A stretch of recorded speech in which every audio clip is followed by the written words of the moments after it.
Nobody because knows. It makes money. Yeah. It makes money. That's exactly right. Ultimately, makes that's what fucking it money. is. What a piece of fucking human shit she is. Well, what Jesus are you, H. Christ. Are you trying to make money right now? Hang What on. are you doing? Hang on. You know what? I'll tell you something. Jim's trying to make money. Cuando yo comer el meatloaf. Whoa! Hey, look out! You're trying to make so much money right now. And the apple pie, Elay apple pie. Whoa! What she seems to be saying, if I can distill this down, is American football is American. Yeah. Therefore, there should be no Muslims. Yeah. There should be no Spanish speakers. Just those two. And there should be meatloaf. And apple pie. Who, by the way, was fabulous. Yeah. Bat out of hell. Was nothing like terrific. it. Yeah.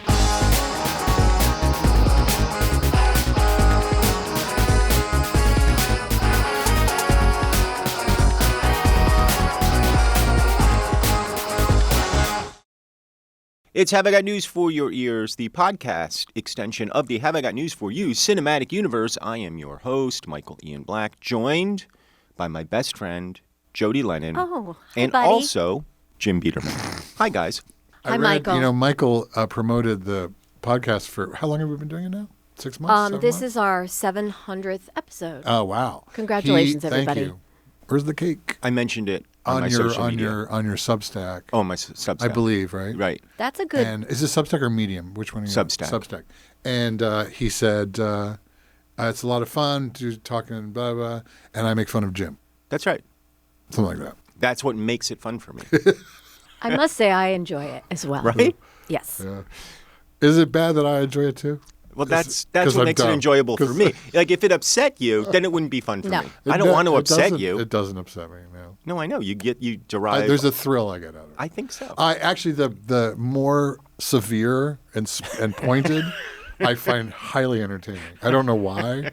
I mean, I'm sure something. Because you're a masochist. Yeah, something to do with my dad. What are your kinks? Like Oh, God. because you I don't know. I I don't can't really. start Honestly, my I don't. Tuesday I don't this have way. any outside of the normal. Whatever you'd say. But you like a light spanking. I don't actually. You do. I, I should nap every time I come into the city because I In the feel like I'm a car. little more clear You today. seem way clearer than usual.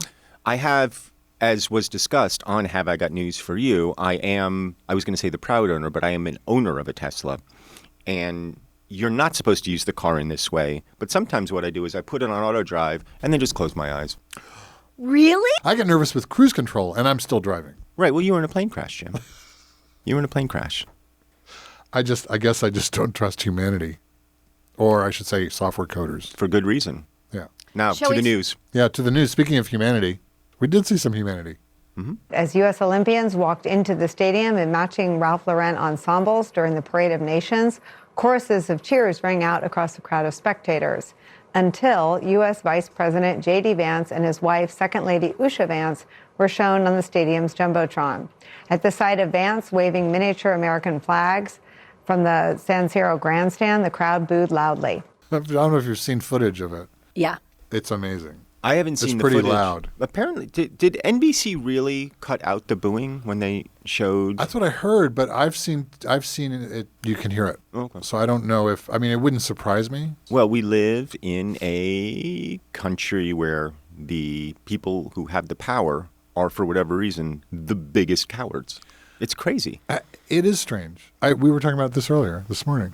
Like it's just like what? What's the point of accumulating money and power if you're not going to deploy it for some purpose, even if it's an evil purpose? Right.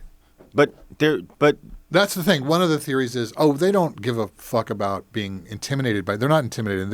He gives them what they want. I think that's ultimately what it is, and it sucks. Yeah. Like I was reading. While your Tesla was driving. While I was napping. While I was driving, a thing from like Trump, maybe 20 years ago or something, when the Republican Party was invested in reforming the immigration system. Yes. And Trump is on record saying, yeah, we got to do something for these hardworking people, blah, blah, Right. blah, blah, blah. And it just seems so like... Because that was the con then. Because that was the con then. Yeah. And so you look at somebody like Zuckerberg, who 5 years ago was all in on DEI, although Yeah. diversity, inclusion, and Yeah. equity, and Black Lives Matter, and women's rights, and all this stuff. And then Trump gets into office, and suddenly he doesn't give a shit about any of it. So He reclaims his masculinity. clearly, That's what happened. I mean, it's very simple. Zucker. If you look at Zuck, Oh. he never had to reclaim anything. It was there all along. It was there. Manly man. It was heavy on the pheromones with that guy. Oh. He's dripping with it. So it's very, the Epstein thing for me has unlocked a whole Pandora's box of angst for me, because what it seems like it's revealing is that we all kind of know this, but to see it so stark that there are two levels of society. Yeah. There's the one that we live in, where people follow the rules, not because we're rule followers, but because we understand it's better for everybody if there's some structure there. Right. And then you've got this upper echelon of people who are like, yeah, we'll just do whatever the fuck we want, and we don't care. They're sociopaths. Yeah. They're sociopaths. And it does play into that conspiracy theory of a cabal that's ruling the world. And I would say they're not a group. They're just individual sociopaths who've attained so much wealth and so much power from that wealth, they don't give a fuck about you. No. And they don't give a fuck, by the way, of kind of an agreed upon social contract. No. At all. No. And that's the thing that has really stuck in my craw, is that there is no social contract for those people. And they're only interested in their own interests. So when they partner with billionaires or they partner with Trump, whatever, it's just because they have overlapping, literally like financial interests, which is the dumbest motivation of all, particularly when you already have billions upon billions of dollars. So much money. My dad had a T-shirt once that said, he who has the most toys wins or something, at the end wins. To which my sister said, oh, fuck off. And that caused a huge rift. My father was very upset because he interpreted it as being anti-capitalist versus, no, it's just anti-humanity. Yeah. And that is that prevailing, certainly that generation. My father's a little outside of that generation, but even the 70-year-olds who are in power right now, they really do believe that. And by the way, you want to see a reversal on DEI because they believe in the reversal on DEI. They don't believe in women's rights. They don't believe in any equality whatsoever. That's just not their thing. Right. And they grew up in a world where they didn't have to worry about it. It never crossed their mind. But am I? Yes, the three of us. Yes. I feel like the three of us and the people that we associate with. We don't have a Tesla, but go ahead. Okay, fair enough. Fair point. Yeah. By the way, wonderful car. It's a wonderful car, and you just paid it off. The swastika that I affixed to it. No. I have since removed. I like that it's affixed. It's affixed. Yeah. It was a decal. Well, you don't want to. A decal. It was a decal. You don't want to lessen the resale value. No. We operate, I think, with a sort of moral center that we're always conscious of, and that we try to honor, and we don't always succeed, but we try to be decent human beings. Correct. And it seems like there's a whole other set of humanity that doesn't have that. Right. Or that they've tamped it down so much that it doesn't play into their day-to-day interactions. It is an interesting, because I think about this a lot. When I misbehave, I usually have a sense of guilt about it, right? I don't, usually, not always, but I don't think they have that part of their psyche and I think it's a normal thing. I shouldn't have done that. I feel bad about it. I either make amends or I don't, or I live with it or whatever. But the fact is, they don't have that. They obviously don't have that. It seems like that, right? It definitely seems like that. Like someone like Lutnick. Yeah. Will just blatantly lie to an interviewer. Yeah. As we've seen. And then in the Epstein files comes out and he's like, oh, I met that guy once, was like, he's a disgusting pig. Haven't seen him. He's gross. Just awful. Haven't seen him since 2005. And then it turns out they're in business together. Yeah. They're literally in business together. Do we think anything's going to happen to him? Nope. There's pushback, right? Lutnick, I think it's possible he could resign. Blowback? He could be pushback. Both. What'd you it say? could be either. Blowback? There's also Backwash, which is the name of the Crackle show that I was on. That's right. In the and Epstein files. And my friend Daniel Schneider produced it. Yes. Yes, he was great. I don't remember him. He was great. He said he probably don't remember. But we don't think anything's going to happen to Lutnick. Criminally, no. I mean, will he resign? Yeah, criminally, Unlikely. there's nothing. He did nothing criminally wrong. I don't think so. That we know of yet. Right, But, true, but sorry. I suspect not. I mean, what do I know? I believed him when he said he didn't associate with Right. Epstein. Here's the Same. thing. I believe people. I'm such a gullible idiot. I'm so naive. No, you should believe people when they say things. I don't believe you. Don't play into it. He's just trying to get you to compliment him. I keep thinking about the Mel Brooks documentary. Yeah, And great documentary. Have you great seen it? documentary. It's really good. It's really good. But he just talks about being nice, like how important it is to be nice. And it does start there, right? Just be a nice person. But that's interesting because his theory about comedy is it's evident hostility. That's his idea of comedy. Yeah. That it's all about just being hostile. You present a hostility towards social norms, and that's where jokes live, right? So it's. That guy doesn't know what he's talking about. I'm sorry, it was overrated. Oh, no. I'm kidding. He's one of my idols. When I was working on the Tom Green show, and I don't even know if Tom knew this, but what he was doing was pushing, and being Canadian, it had this double meaning to it, but getting really close to people physically, pushing the boundaries of what's considered rude or not. And he would just that's where the explosion, the moment it exploded, that's what we would always edit to. That was the joke. That was what was funny, was that hostility. And I think these guys, bring it back to the Lutnicks of the world, is that it's like none of that would seem weird to them. It's not funny to them. It's not funny to them. It's what you do. Oh, You it just would be interesting. steamroll over everybody. Don't you wonder what they think is funny? Well, we know. We know what they think is funny. Cruel, Yeah, cruelty. cruelty. They think But I cruelty mean, is funny. And to be fair, farts. I mean, that is really honestly what I wonder. Like, do they think farts are funny, or do they have a favorite? Jodi, they're not animal. Oh, Do they have like a comedy that they enjoy? Yeah, Is there I'm sure. a television? oddly mean, they're- enough, television his show they favorite like? is Lutnick's favorite is Mr. Belvedere. Huh. Yeah, weird. That's a weird. Because there's a butler in it. Yeah, it was a Because there's a servant in it. Yeah, exactly. So Well, we didn't even talk about the Olympics. No, we didn't talk but- about J.D. Vance getting booed. I'm glad he did. Good. he got booed, and then there was a press conference with these athletes who I assume were skiers. I think it was the U.S. ski team. Oh, yeah. Did they have anything long on their feet? You mean like a ski? Yes. I don't remember. Anyway, here we go. I love the USA, and I think I would never want to represent a different country in the Olympics. With that being said, a lot of times athletes are hesitant to talk about political views and how we feel about things. I feel heartbroken about what's happened in the United States when, I'm pretty sure you're referencing ICE and some of the protests and things like that.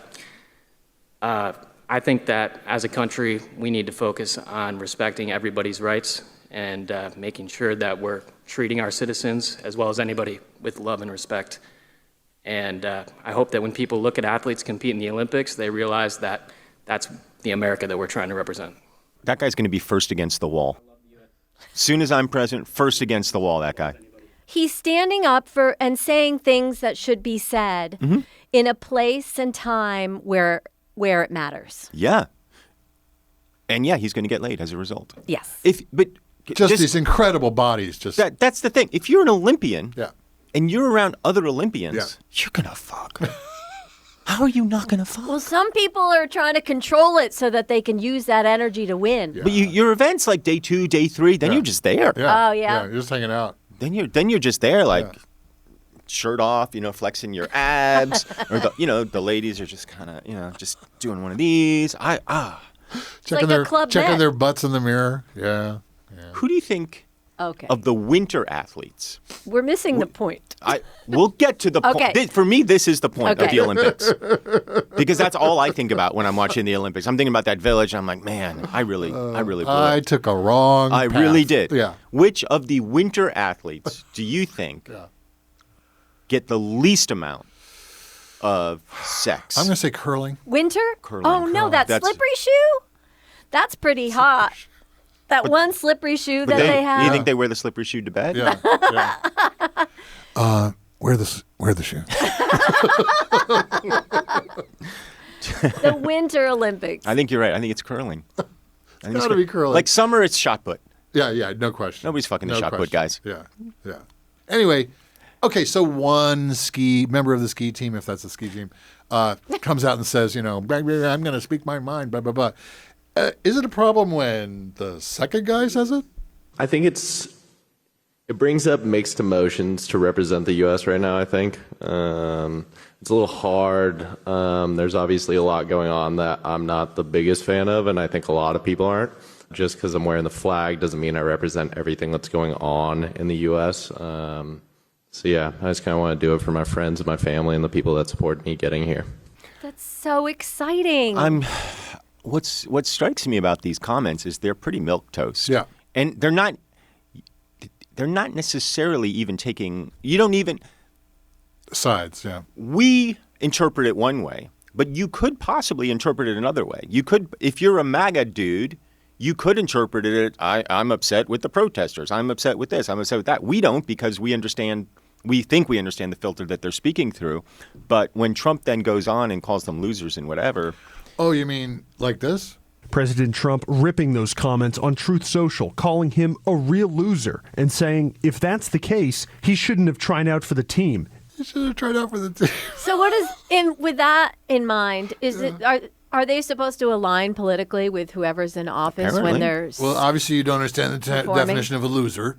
And it's too bad he's on it. But he isn't alone. Florida Republican Congressman and candidate for governor Byron Donalds posting on X, if that's too hard for you, then go home. You mean to the United States?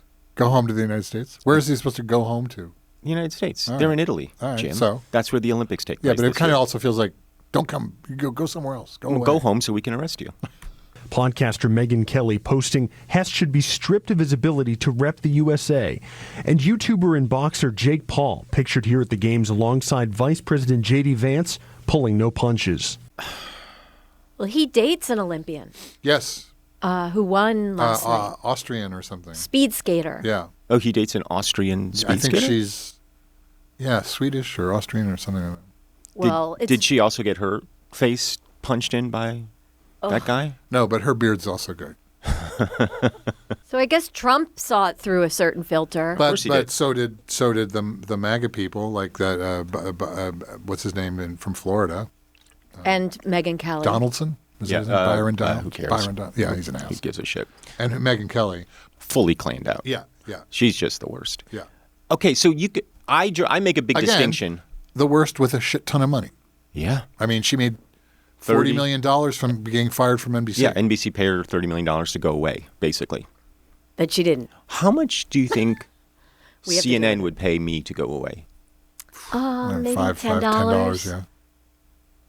It's, you know what? Don't say no just yet. I'm not. It's the $10 in this economy. It's 5 $2 bills. I don't know if you've noticed this, but show business is not in a good state. I know. It's one thing to have media personalities do that, and I don't give a shit. If I was an Olympic athlete, I'd be like, yeah, whatever. But you're there on behalf of the United States. Yeah. Your criticisms of the United States boil down to, I think we should treat people with respect. That's insane. And the That's response you insane. get from the president of your nation, the nation you're there to represent, is calling you a loser. A real loser, not just a loser. Has this happened before? No. Of course not. No. And by the way, there have been Olympians who've Yes. protested. I mean, the famous Yeah, 1968 Olympics. 68, yes. Those dudes, those track dudes. Yeah. You're allowed to speak your mind. That's the premise of America. That's literally the premise. Yeah. That's our whole deal. Even if it's against your own government, even if it's against your own government in another country, and by the way, it wasn't against the American government. It's just they both said basically, yeah, I don't love everything that's going on right now. Right. And just I because think so much. I have the American flag on my Doesn't mean I stand for everything Correct. that America is doing. Of right. course Which, not. by the way, traveling around the world, you have that conversation a lot. I know. I was thinking. as a tourist. Oh, yeah. Hey, I don't agree with everything. I was Also, wondering. I'm Canadian. But also, in fairness, you are a total loser. These guys are probably, around the Olympic Village or whatever it's called, and they're bumping into The fuck palace. They're bumping into They're other. bumping uglies. They're bumping into other people from other countries who are probably like, "What is going on? What's your take on this?" And Certainly, I know people who have done a lot of travel. Jimmy gets this, Jimmy Mulville, where he mentions that, like, Europe looks and England looks at America and goes, what the fuck is going on over there? And what's your take on it? And where do you stand? Which I say I agree with everything he's done. Thank you very much. Love it or fucking leave it. Or go to the Olympics. And Hold that thought. We'll be right back. And hey, you guys, while you're waiting, maybe just click that membership button. Become a member.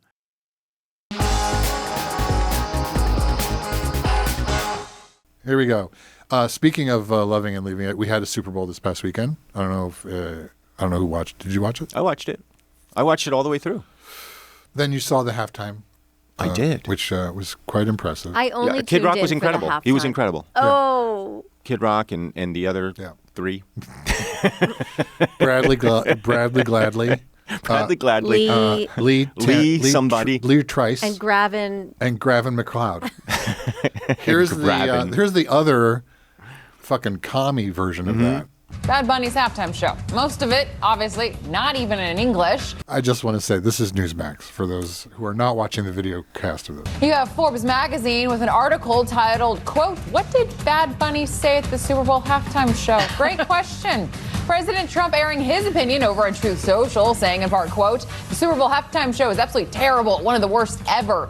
It makes no sense. It's an affront to the greatness of America and doesn't represent our standards of success, creativity, or excellence. Nobody understands what this guy is saying. And the dancing is disgusting, especially for young children that are watching from throughout the USA and all over the world. This show is just a slap in the face to our country." Honestly, I didn't understand the word Kendrick Lamar said last year either. That was all in English. I didn't even understand a word Justin Timberlake said during his performance. Nope. But my hearing isn't very good. From a producerial point of view, very well done. Yeah. Like amazing. It was gorgeous. It's gorgeous. Yes. I'd never heard Bad Bunny before. Yeah. I thought musically fine. Yeah. I don't know. Yeah. It doesn't do much for me one way or the other. But you could tell it was nothing but thought that went into that. Correct, I mean, correct. that halftime show was like a novel. It had chapters. Yeah. It's an amazingly well produced, well thought out, and Strong message. Yeah. Yeah. And by the way, you don't even need to speak a language to any language. No, I to got know the message. Exactly. I got it. Every single second packed with imagery, narrative, dancing. Sets. I agree with you on the music. Like, fine, doesn't really matter. Sets, everything. Just even when they would move between, like it was just incredible. unbelievable. Pedro Pascal. 15 minutes. Yeah. 15 minutes. Pedro Pascal in the background. Yeah. Just hanging out. Yeah. Which I loved. And John Hamm. Oh, Ham was in there too? Ham there too? Dancing up a storm. So getting back to Megyn Kelly, who is literally, after you see this clip, I'm pretty sure the human face of evil as we know it today. To get up there and perform the whole show in Spanish is a middle finger to the rest of America. Who gives a damn that we have 40 million Spanish speakers in the United States? We have 310 million who don't speak a lick of Spanish. This is supposed to be a unifying event for the country, not for the Latinos, not for one small group, but for the country. We don't need a black national anthem. We don't need a Spanish-speaking, non-English performer, and we don't need an ICE or America hater featured as our primetime entertainment. Football, that kind of football, is ours. They call it American football. And the halftime show and everything around it needs to stay quintessentially American. Not Spanish, not Muslim, not anything other than good old-fashioned American apple pie. There should be a meatloaf, maybe some fried chicken, and an English-speaking performer. That's what the Super Bowl should be. Cat Stevens is fucked. He's never going to get the gig. He's never going to get it. But why is she so upset? Nobody Because knows. it makes money. Yeah. It makes money. That's exactly right. Ultimately, it makes that's what fucking it money. is. What a piece of fucking human shit she is. Well, what Jesus are you- H. Christ. Are you trying to make money right now? Hang What on. are you doing? Hang on. You know what? I'll tell you something. Jim's trying to make money. Cuando yo comer el meatloaf. Whoa. Hey, look out. You're trying to make so much money right now. And the apple pie, Ile apple pie. Whoa. What she seems to be saying, if I can distill this down, is American football is American. Yeah. Therefore, there should be no Muslims. Yeah. There should be no Spanish speakers. Just those two. And there should be meatloaf. And apple pie. Who, by the way, was fabulous. Yeah. Bat out of hell. Was nothing like terrific. it. Was great. Yeah. And you know, R.I.P. I'm going to say the And most apple obvious. pie. And apple pie. She said apple pie. Oh, she did say apple pie. Yeah. I'll say the most obvious thing in the world. But just as the premise of America is you should be able to speak your mind, the premise of America is also we welcome people. That's what we do. That's who we are. And Megyn Kelly, your Spanish shitty speakers- fucking Irish heritage, we let you in. Spanish speakers have been here before English speakers. You Yeah. know, Right. Yeah. Florida was like it was right there. Columbus, he didn't speak any English. No. He spoke Spanish. The I believe. other great explorer, who I believe was Italian, but Verrazano, the Verrazano, right? entire I love his Northeast. bridge. Then the Dutch Great came bridge. over. The Dutch, they didn't speak English. No, they didn't. And the idea that we're gonna that the privately owned NFL halftime show is supposed to be about anything other than Entertainment. and Yes. football. It's a sports event. It has nothing to do with the nation. And you want to wrap your flag around it? Well, then honor what the flag is supposed to represent. So I guess what I'm saying is, yes, she's a fucking piece of shit. Even Pierce Morgan looked like actually he was like sweating on his upper lip. Like, what have I unleashed? And then they just went full panel with her. Because it's just so ugly. Yeah. It's so ugly. That's a great way to put it. It's really, really ugly. The show was about love. That was the message. Yeah. And there was an actual There was wedding. There was and Two there were people actually there got was married, there were there were I think the children. issues there were historical References? Allusions? Yes, visually to a little bit about slavery, but a little bit about, more importantly, the island of Puerto Rico and the Infrastructure. And cane sugar and all that shit. It was there. Yes. But it wasn't that's what they pick up. That wasn't the prominent message. The prominent message is be happy, have a good time, love, love, love, love, love. And love your neighbors. Love, it was a very Christian message in a weird way. And so, No, in a very direct way. well, I guess Yeah. Well, weird in the sense that most Christians now don't believe any of that. That's stuff. right. So, but what she represents is this. Don't fucking tell me about how we oppressed you. Fuck you. I'm tired of hearing it. It's like, well, it happened. Also, meatloaf isn't great. It's the recipe of meatloaf is as a result Thank of you for bringing it back to what's important. I agree with you. I happen I'm to just love saying, meatloaf. But culturally- you want to go with the 3 meat recipe. You don't want to go with the single. I probably was brought up with a bad version, but Ground chuck, Yeah. brisket. Yeah. Oh, well, you could do brisket. But it's usually pork, veal, and ground beef. but my original point about the meatloaf Yeah. is if you allow other cultures into your life, you might eat a little better. Oh, 100%. There's not even a maybe. Meatloaf isn't great. There are lots of other foods from other Meatloaf- cultures that meatloaf are is on way the better low- than meatloaf. Meatloaf is on the low end of When we culinary. discuss food and Megyn Kelly, I think we have to decide, do we think she's an anorexic Yeah. or a bulimic? I don't want to even go there with her. That's a woman who does not eat. She's not eating meatloaf. She does not eat. She's not eating apple pie. As most people in Hollywood do, including myself. I'm not seen shaming her. I also have. I've seen her at a restaurant. She gets bowlfuls of hate. Speaking of hate, there's this guy. The president also under fire this weekend for freezing funding to one of the nation's largest infrastructure projects. Late Friday, a federal judge ruling the Trump administration must temporarily unfreeze $16 billion in funding for the Gateway Tunnel project, linking New York and New Jersey by rail. According to multiple reports, the Trump administration told Senate Minority Leader Chuck Schumer the funds would be released if Penn Station in New York City and Dulles Airport in Virginia were named after President Trump. The president claims the idea wasn't his. He suggested that to me. Chuck Schumer suggested that to me about changing the name of Penn Station to Trump Station. Dulles Airport is really separate. Leader Schumer called the president's statement an absolute lie. Meanwhile, nearly 1,000 construction jobs are on the line as work stopped at the site on Friday amid the ongoing battle over funding. And meanwhile, just the chyron underneath, outrage over racist presidential posts. Yeah. This isn't just exclusively Trump, but it is exclusively Republican. This idea that I don't want to invest in infrastructure because Amtrak doesn't make money is the antithesis of how you build. If you really want to approach, okay, why don't they run the country like a company, like a business? Okay, let's run it like a business. If you have a huge corporation and you have a business affairs department, the business affairs department does not make money, but you spend a lot of money in the business affairs department hiring really good lawyers, ideally, to basically sue your competitors into non-existence. That said, that department makes a lot of money for the rest of the company. Of course. Amtrak is business affairs, if you will. It gets a bunch of people from this point to that point. And then when you don't keep up the infrastructure, meaning getting new lawyers for your business affairs, getting new track and tunnel, guess what happens? The company starts to fall apart. Then they go, no. It's got to make money. It's got to. How much money does the Pentagon make? Exactly. Yeah.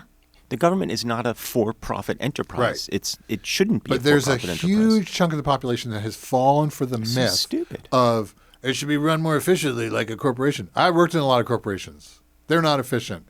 They have human beings in them. Stupid fucking human beings. Also, if it was run like a corporation, there would be an HR department, and that guy would have been fired. Like day one. Day one, he would have been fired. Can you tell me how you talked to her? What was it that you said? She seemed very upset. I said, you grab him by the pussy. So he's holding onto funds. $16 billion.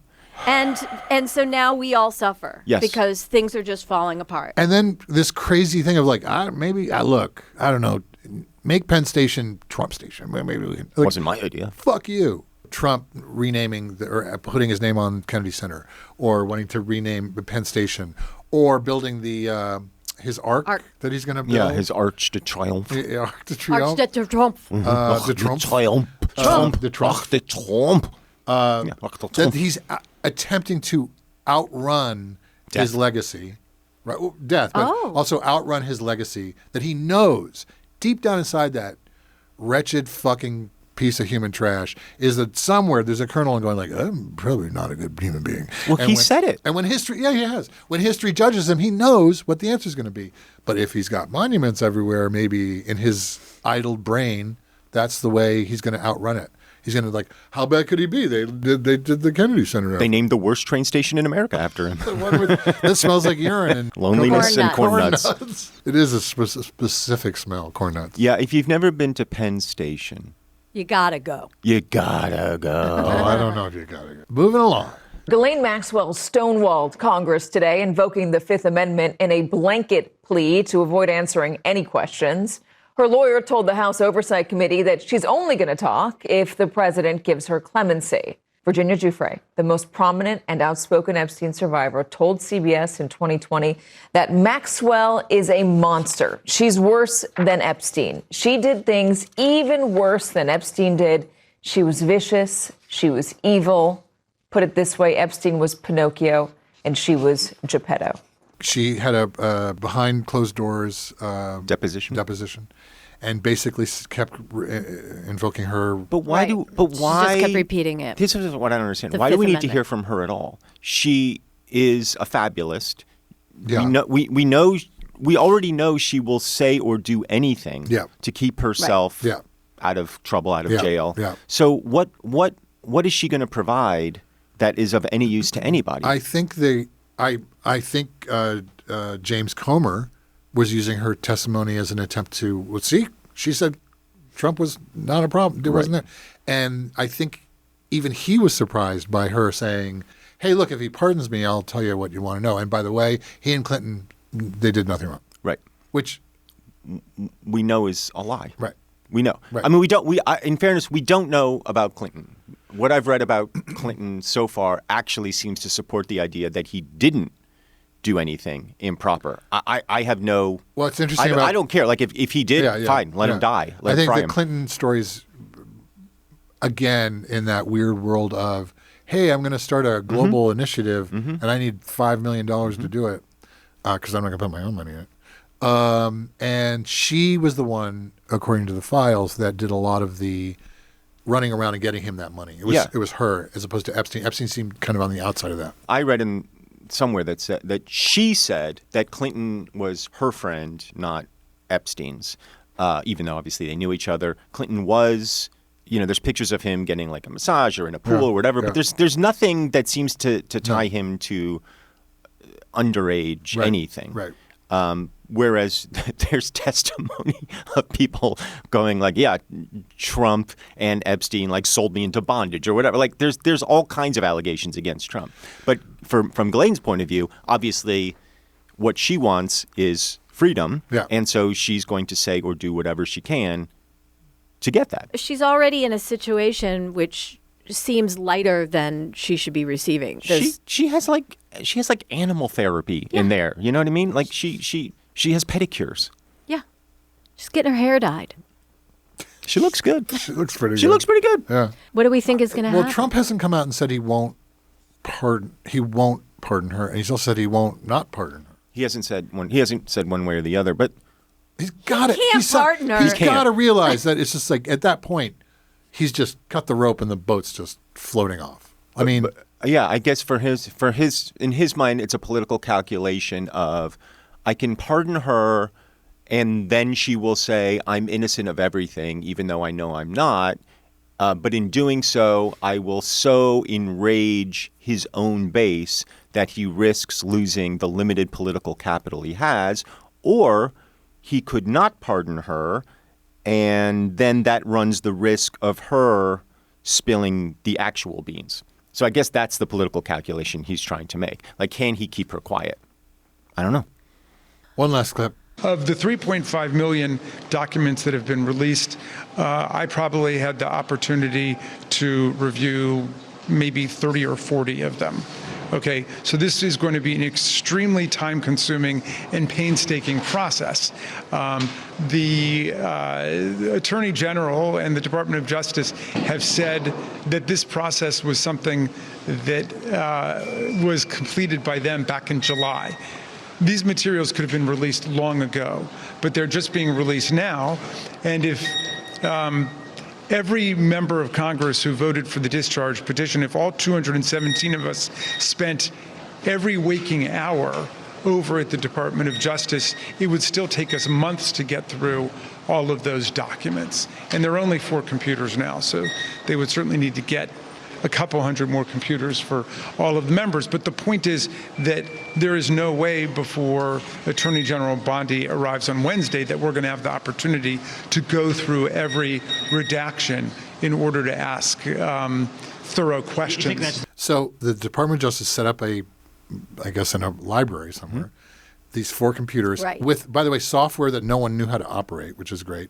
So they had to train these aging men on the computer. So what happens when I put So this is obviously all part of which is what Adam Schiff said on our show. Just stall as long as you fucking can. Dump shit out and then hold back, and then dump shit out and just basically overwhelm, flood the zone, a la Mr. Bannon. But also keep going. Oh, sorry, did I do that? Bullshit. Or did I not do that? And it's unbelievable. It's just unbelievable. And at a certain point, I find it believable.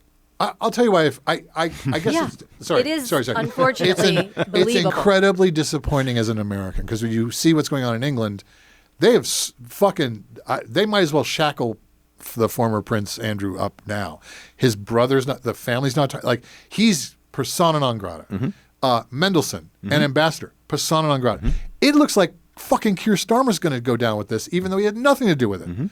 The guy who ran his campaign resigned. Like, they take it seriously. Again, going back to the rest of the world looking at us and going, what the fuck are you doing? Because the problem is if we go down, we take a lot of countries with us. That's the problem. But we don't go down. We have a resilient nation. The Constitution allows for exactly this sort of situation. Yeah. Your head of state goes down, great. The vice president steps in. There are mechanisms in place to ensure that America survives this. What doesn't survive, if the truth comes out, perhaps, is Trump and MAGA and his cronies. That doesn't survive. And that's all they care about maintaining. Right. On that note. Was that the end?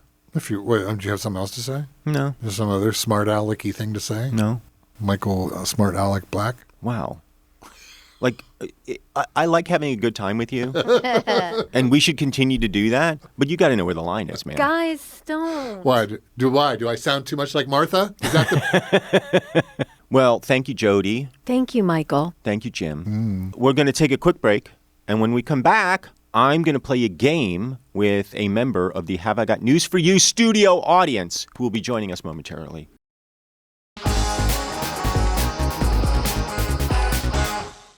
Welcome back. We're going to play a game now with a Have I Got News for You studio audience member. His name is Chris. He's joining us from the Upper West Side of Manhattan here in New York City. Hi, Chris. Hi. Nice to meet you. Nice to meet you, too. You spent your life in the music business. What kind of, you're a musician? Yeah, I was a trombone player and arranger. In the 80s, 70s, and 80s, I made my living as a musician, working for jazz bands and subbing on Broadway shows, and I had my own band and lots of other stuff. And then after I was thoroughly sick of that, I switched over to being an administrator in a conservatory. So completely different class of musician. So when I hear I'm a trombonist and I do jazz and I have a band and I tour and I do all the other stuff, that sounds to me like more fun than being an administrator. Why? What did you get sick of when you were being all trombone shorty? Practicing. Ah. If you want to be a professional musician, you have to practice every day for hours. And if you hate practicing, then it starts to affect your life. Okay, now here's the question I've always wanted to ask a trombonist. It's probably the question you get asked more than any other. How do you know what note you're sliding to? It's muscle memory.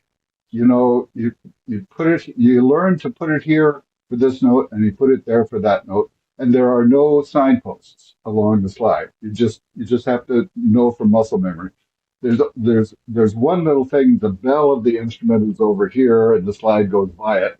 As your hand goes by the bell, you know that that's a certain position. But the rest of it, it's like a violin player. They don't have frets like on the guitar, or a cello player. They just learn muscle memory where to put it. Is that the most common question you get as a trombonist? No. The most common question I got when I was doing it was, "Why the hell are you playing that?" And not something more interesting like a saxophone or a trumpet.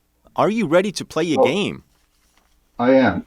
So I'm excited because this is the first time we've played this game on Have I Got News for Your Ears. So you are our test subject. It's a game we play on the show, but we haven't played it on the podcast yet. It's called Who's That Baby? I know, you know what? I didn't say that as well as Roy says it, so I'm going to try to say it better. Who that baby? Who that baby? I think that was better. I will show you a famous person's baby picture. And I'll give you some clues, and you have to tell me, who's that baby? Let's see our baby. I'm thinking newscaster Diane Sawyer. Okay, that's your first guess. I'm going to give you the first clue. In 2021, just 2 years after graduating from college, this baby ran for Congress and lost. So I'm guessing Diane Sawyer graduated from college earlier than 2019. Probably. Having had that information, do you want to guess? 2 years after graduating from college, ran for Congress, lost. In 2021. Yes, in 2021. I'll give you another clue. I'll give you another clue. Give me another clue. All right. This person is involved in an age gap relationship. So this person is married to somebody of a very different age than herself. It's that newscaster who I thought she was 30, so it'd be too old. I need another clue. Okay, you got one more clue. This person recently had a very controversial close-up photo, and I feel like I actually know who this is now because I know these clues, and I can probably give you even more clues that aren't on my sheet here. Yeah, I'm suffering from age-induced no lack of. You're doing great. I can't remember. All right, I can't remember. Here's a big clue. Is currently involved in the Trump administration. Laura Loomis? Laura Loomer is the name of the person you're guessing. She does not have an official role in the Trump administration, although she seems to have a pretty prominent unofficial role. So no, it is not Laura Loomer. Then it has to be the spokesperson. What is her name? Levitt. Catherine Levitt. I'm going to give you full credit. Caroline Levitt is that baby. Okay, and the photo recently, a massive online conversation occurred when you may have seen this. There was an extreme close-up portrait of Levitt that appeared in Vanity Fair. The photographer, Christopher Anderson, used his signature style of very close-up portraiture to reveal freckles, lines, and details of his subject. In Caroline Levitt's case, it revealed evidence of a little cosmetic work she had done. So I guess that was 27. Yes, because if you're in MAGA and you're a woman, you have to alter your face in some capacity. And you have to have long blonde hair and brown eyebrows. Yeah, that's right. Got it. So she was dyeing her hair when she was 4 years old. Clearly. Apparently so. Caroline Levitt is the answer. Her husband, if you don't know, is something like 40 years older than she is. It might be a little bit less than there, but right around there. And I did not know that she ran for Congress and lost in 2021. So we both learned something today, Chris. We did, and I'm glad she lost. I'm happy for her. That's no way for a trombonist to speak, Chris. That's why I quit playing the trombone. Fair enough. I can say stuff. I want to thank you so much for coming on the show. Thanks for coming on Have I Got News for Your Ears. I hope you are a viewer of the show, and I hope you will come back to our audience at some point. Hopefully that Michael Ian, whatever his name is, will be long gone by the time you return. We can only hope. We can only hope. Thank you, Chris, so much.